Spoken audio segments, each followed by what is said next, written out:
because it really made me think about this and what it means, what's dynamic and what's static. We keep hearing this word dynamic, and I keep having trouble, what does it actually mean? So I went to the Oxford Dictionary.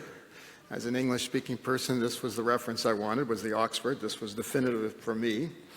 Static, lacking in movement, action, or change, especially in an undesirable or uninteresting way. Dynamic, usually in physics, relating to forces producing motion, often contrasted with static. Of a process or system characterized by constant change, activity, or progress. Now, I would ask you, doesn't every biological value constantly change to some extent? So, what is static? Think of some common clinical measures. How many look at heart rate? Static. How many of you look at blood pressure? Static. How many look at saturation? Static. PO2, static. Lactate, static. CVP, static. Respiratory rate, static. Tidal volume, static. Peak airway, static. I could go on. Clearly, you are not going to give up on your static measures. That is what you are doing all the time as clinicians. So I find this distinction really naive. Everything in a patient is dynamic and constantly changing. At the session this morning, Dr. Perel made the point, a fluid challenge is dynamic. He said peeing, if they pee, is dynamic. So I think we got to get rid of this jargon. A static measure is only static at a point in time, and I think that's the mistake, especially with the CVP. People take a single point and say, oh, it's useless at a single point. Sure, I totally agree. Dynamic measures are really challenge tests, and an interesting concept, but a collection of, quote, static measures, which you now know I don't believe are static, by history, examination, serial measurements, is what we really do as clinicians. We watch an evolving process. Dynamic tests indicate fluid responsiveness, but they do not indicate a need for volume, and that's been repeatedly emphasized in the last sessions. And it does not tell you whether the volumes solve the clinical problem. It may have changed the pulse pressure variation, but did it actually fix your patient? Now, we all know of the goal-directed era, the Rivers trial, the algorithm. I'm not going to go through it, but CVP, mean arterial pressure, SCVO2, and hemoglobin were the guides, and he had this dramatic 32% decrease in mortality. And we had the surviving sepsis guidelines telling us we all have to do this. And then it's revisited, and you know the studies, PROCESS, ARISE, and PROMISE, and they have no benefit. However, it's worthwhile looking at what happened. Here's the data and the controls and the early goal-directed through that time period. So remember 32, what I said, percent benefit in the Rivers trial. If we look at the control group, going from the Rivers with a 49% mortality to ARISE at 19%, that's a 62% reduction in the control groups. We are clearly doing something better. So the early goal-directed had more fluids, more vasoactive drugs, more red blood cells, more organ failure, longer stay. That's what we got when we had these targets. In fact, when you used your intuition as physicians, we kept on getting better. So a big part of what we do, I think, clinically, is you create a hypothesis, you treat your patient according to the hypothesis, and I think where monitoring it needs to go is then what happened when you did your test. So the message is we're doing better with static values, and rather than being goal-directed, I think monitoring should be used to indicate whether the therapy corrected the problem that you intuitively identified, because I think those studies tell us we're getting better. We clearly are. So we need approaches that help us with that, and I like to call this a responsive approach. So the key is recognizing deviations from normal. Is your patient sick? And what are you trying to fix? And all static values do not stand alone. They need to be considered in the context of the clinical situation. Let's take a simple measure, heart rate. So this is heart rate over time, and you can see there's a fairly tight range with these outliers. This value all the way up here, and this value all the way down there. So you might be saying, oh, look at that value, 170 beats per minute. What's wrong with that person? I better do something. It's a Holter monitor. He's actually exercising. Oh, what about this one? 38. What should I do? He's sleeping. Don't worry about it. So values are only relative in the context of where you measure them, and you have to think of that clinical situation. So think of this with CVP. A patient presents with dyspnea and shock. The resident appropriately considers pulmonary embolism. The CVP is 0.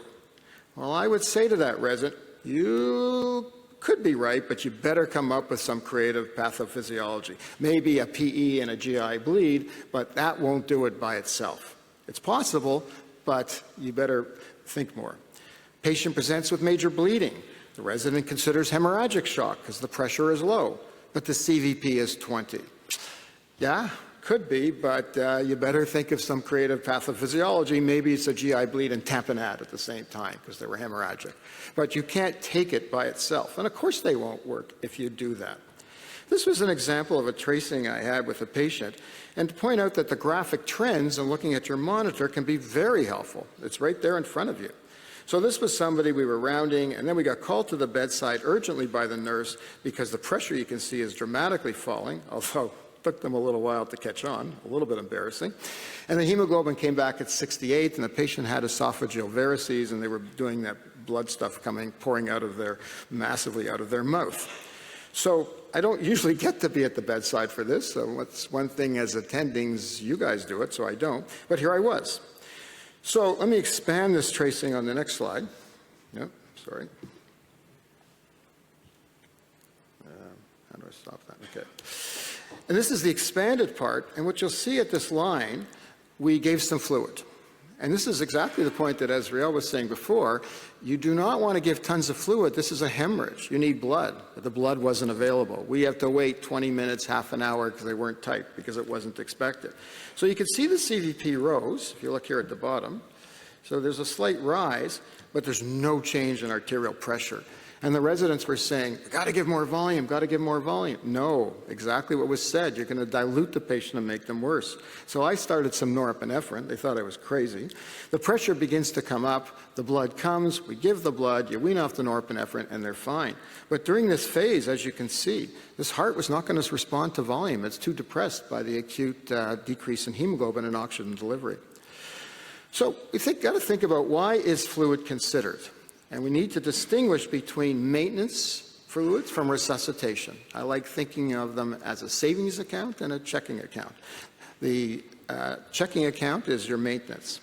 So daily needs for maintenance and resuscitation, it's not just about expanding intravascular volume. You need to correct hydration if the sodium is off from the normal value, above or below. You need to restore stores, so the interstitial space and the unstressed volume. But the one we get more upset about is repleting the vascular compartment. That's really what we're talking about the most in this session. I want to emphasize the point that actually preload in CVP is not normal physiology. As you're sitting here, 0, and even and any elevated value is abnormal. You should be thinking about why it's abnormal. Just think of peak exercise. Your heart goes in a young male from 5 to 25 liters a minute, and you don't say, as you're doing that, suddenly, oh, I need a transfusion of volume so I can get to that high level. No, the system, with the volume you have, can have a 5-fold increase. Now, I'm not telling you not to give fluid in your patients because we need to make those fine adjustments, but you should realize this is really not normal physiology. Normally, your system has the volume it needs, and it just uses it. So in resuscitation, I said correct hydration. That's just looking at the sodium on the chart, nothing else. Restore the stores, interstitial volume, and you have to base that on the exam and the history. Unstressed volume, you just have to know that by history. You can't measure that. And then the vascular compartment. So I think what's really important is this point, as I said, response to the therapy. Since volume resuscitation is about increasing cardiac output, and I do agree with you, Ezriel, I mean, O2 delivery is the issue, but the biggest part of O2 delivery is the cardiac output part. So when we're giving volume, that's what it's doing. You want to ask the question, did it actually increase cardiac output? So I call this flow-directed volume resuscitation instead of a goal-directed approach. And the goals, as you can see, weren't useful because none of them are validated. But you guys are pretty good as clinicians, and you decided that maybe volume was necessary. But the next question needs to be, was it? So in this approach, if cardiac output went up and the problem's not corrected, sure, you can give more and see what happens, as long as the cardiac output keeps going up. But if adequate volume is given, and I'll address this in a second, and the cardiac output did not go up, do something else. And what do I mean by adequate? This is where I find CVP really useful. I want to know whether the CVP went up, and then I know I've tested Starling's law, and if the cardiac output didn't change, I give up. So in that patient I showed you, that hemorrhagic shock, there was no change in blood pressure. I didn't have output in that patient, but no change in blood pressure, so it certainly wasn't fixing my problem. It didn't make sense in a bleeding patient to keep on giving a crystalloid. This is just how I do a fluid challenge. I know we're going to have a whole 15-minute session on this.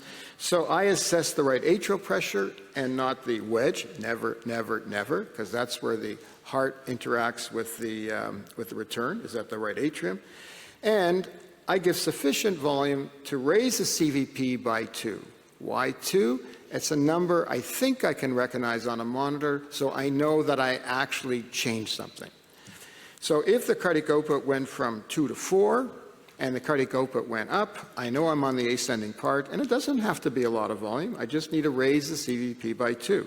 And then I know I could use more if the problem is not solved. But if the CVP went up by 2, and I went from 2 to 4, and the cardiac output didn't change, I do not give more volume.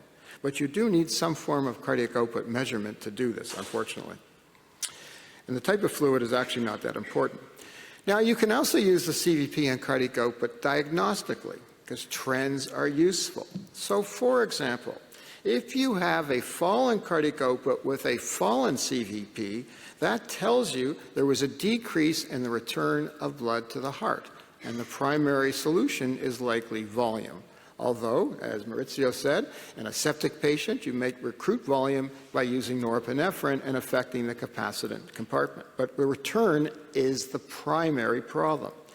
And if the cardiac output fell with a rise in CVP, that tells me I'm dealing with a primary pump problem, and my attention is directed at the pump, both diagnostically and management-wise. So that simple relationship becomes very important.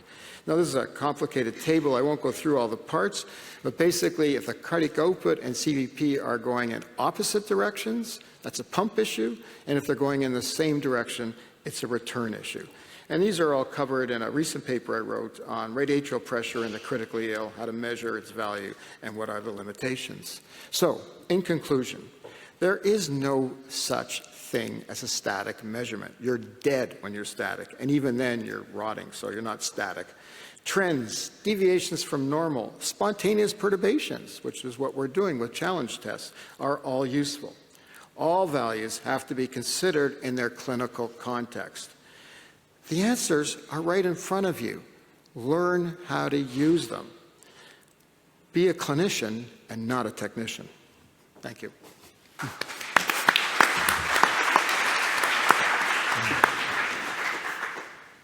Thank you very much, Sheldon. I fully agree with your understanding of the CVP, and don't you think that the fact that we still have a problem with fluid is because we mostly fail to recognize that CVP is a very sensitive marker of the inability of the pump to eject what is returning, and because we keep on giving too much fluids without checking out whether or not it's effective?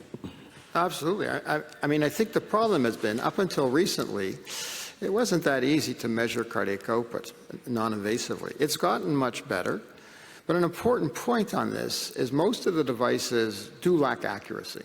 They don't tell you a good value. However, from some of my own testing, I haven't published this yet, but also from the literature, trending is very good.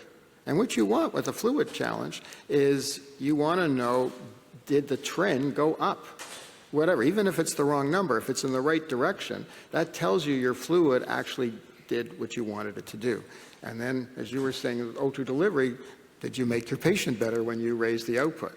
If you're raising the output and somebody doesn't need it, as Maurizio shows, well, the output will stay up for a while and go down. But presumably, he's doing it as part of a study. We give it because we're not happy. They don't look good. They're not awake. They're not peeing. But your thought process is, I think this is because the flow is inadequate. That's your assumption when you start. If that's the case, did you change it? And if you changed it and they're not better, that still wasn't the answer. Adriel has a burning question.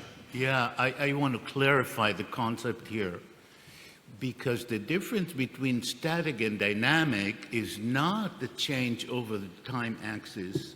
What we call dynamic are parameters that result from a stimulus. And the stimulus is extremely important, be it a tidal volume or a fluid challenge. So the change in the CVP following a fluid challenge is a dynamic parameter. So maybe you didn't know it, but you're using dynamic parameter. Well, you used that term in the previous session. I was happy to hear that, so I guess I am. But don't forget, and going back, what I said was deviations for normal, or perturbations. This was for you, Israel. So perturbations, they're all techniques, but time itself is a very important one. I mean, when you're at the bedside and if the cardiac output fell and the CVP rose, you don't have to do any tests. That's a pump problem. Don't give fluids for that. Fix that pump. You don't need anything else. That is a real phenomenon. I mean, my experience, big part of what I do is managing cardiac surgery, like the other question, and all my patients, we still have PA catheters. So all my patients, I can do this type of logic. And actually in the study I reported a few years back from a trial we did, and that study, because we had cardiac swans, 40% of the fluids were given because of a decreased cardiac index below 2.2, because with a swan, I think that's a reliable number. So 40% were for a low flow and not blood pressure. So in contrast to Maurizio and the other. So if you have the flow measurements, you'd be surprised how often you might start actually acting differently. Thank you, Sheldon. Thank you very much.